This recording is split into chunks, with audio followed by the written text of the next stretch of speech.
Hi అండి అందరికీ welcome back to నందువల్. ఈరోజు చికెన్తో ఒక మంచి సింపుల్ రెసిపీ చూసుకుందాము. ఇదైతే చాలా సింపుల్ అండ్ టేస్టీగా ఉంటుంది. వీటికి కావాల్సినవన్నీ కూడా ఇంట్లోనే ఉంటాయండి. ఎక్కువ హడావిడి లేకుండా చాలా తక్కువ ఇంగ్రీడియంట్స్తో చేసుకోవచ్చు. ఇది బిర్యానీ, పులావ్, పరాటా, పూరి, చపాతీ అన్నిట్లోకి చాలా టేస్టీగా ఉంటుంది. ఫస్ట్ అయితే ఒక మిక్సీ జార్లోకి 2 ఉల్లిపాయలు తీసుకోవాలి. అలాగే 2 కట్ చేసిన టమాటోస్, అల్లం 2 అంగుళాల ముక్క, అలాగే వెల్లుల్లి కొంచెం, ధనియాలు 1 స్పూను, లవంగాలు 3, దాల్చిన చెక్క ఒక అర ముక్క, గసగసాలు 1 స్పూన్ వరకు వేసుకోవాలి. వీటన్నిటిని ఒక మిక్సీ పట్టుకుని మెత్తగా పక్కన పెట్టేసుకుందాం. ఇప్పుడైతే ఒక బాండీ తీసుకుని 5 నుంచి 6 స్పూన్ల నూనె వేసుకోవాలి. నూనె కాగిన తర్వాత ఒక బిర్యానీ ఆకు, దానిలోకి మిక్సీ పట్టుకున్న టమాటో ఆనియన్ పేస్ట్ వేసుకుని ఇది ఆయిల్ రిలీజ్ అయ్యేంత వరకు కూడా ఫ్రై చేసుకోవాలి. మధ్య మధ్యలో కలుపుకుంటూ ఉండాలండి. ఇప్పుడైతే ఇది బాగా ఫ్రై అయిపోయింది. ఇప్పుడు ఇందులోకి మనం క్లీన్ చేసి పెట్టుకున్న చికెన్ని యాడ్ చేసుకుందాం. ఈ పేస్ట్ అంతా చికెన్కి పట్టేలా ఒకసారి కలుపుకోవాలి.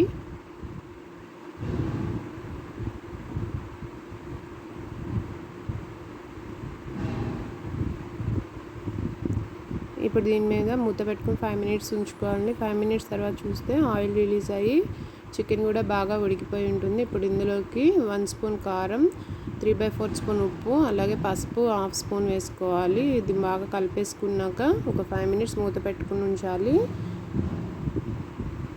ఇప్పుడు మూత తీసి చూసుకుని మళ్ళీ ఇంకోసారి కలుపుకోవాలి. ఇప్పుడు పులుసుకు సరిపడా వాటర్ పోసుకోవాలి. నేనైతే ఒక గ్లాసు వాటర్ తీసుకున్నాను. మీకు ఎంత కావాలి అనుకుంటారో దాన్ని బట్టి అడ్జస్ట్ చేసుకోవచ్చు. ఇప్పుడు ఇదంతా ఒకసారి కలిపేసుకోవాలి.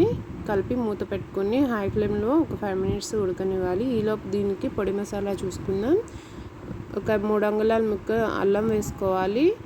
అలాగే వెల్లుల్లి 5 నుంచి 6 రెబ్బలు, ధనియాలు 1 స్పూను, ఎండు కొబ్బరి పొడి 2 స్పూన్లు వేసుకుని దీన్ని మెత్తగా పేస్ట్ చేసుకోవాలి. ఒక 10 నిమిషాల తర్వాత చూసుకుంటే మనకి చికెన్ పులుసు అనేది రెడీ అయిపోయింది.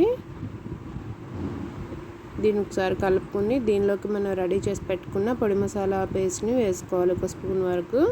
అలాగే దీంతో పాటు కొత్తిమీర, పుదీనాను కూడా వేసుకోవాలి. ఇప్పుడు దీన్ని మొత్తాన్ని ఒకసారి కలిపేసుకుని ఒక 2 మినిట్స్ మూత పెట్టుకుని వదిలేసిన తర్వాత స్టవ్ ఆఫ్ చేసుకుని సర్వ్ చేసుకోవడమే.